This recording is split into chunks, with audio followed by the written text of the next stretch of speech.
जी अजवाना जी।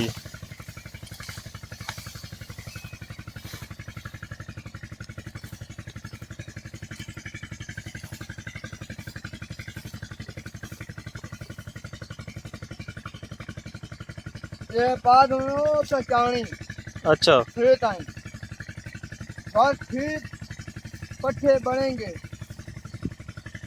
वो बेली मेरे हाँ बड़ा अच्छा दोस्त है ब्लैक जना भाई पट्ठे मेरी बू थल कहंदा भाई पट्ठ चोरी नहीं वठने दा कहन वाह भाई वाह। बड़ा ध्यान रखेदा पट्ठे दी। ध्यान शान रखता है। हाँ पट्ठे ठीक। भाई खालत कहंदा अच्छा या चोरा ही मैं जना ए भाई पट्ठे दी खालत कहंदा भाई। अच्छा ये तो साहब भाई तेरे तू पट्ठ छट के पेना को घर घर वाले कदर भी करींदे के नहीं। बड़ी बड़ी कदर करींदे। हाँ अच्छा हाँ घर कदे बड़ी करेंगे। हम्म।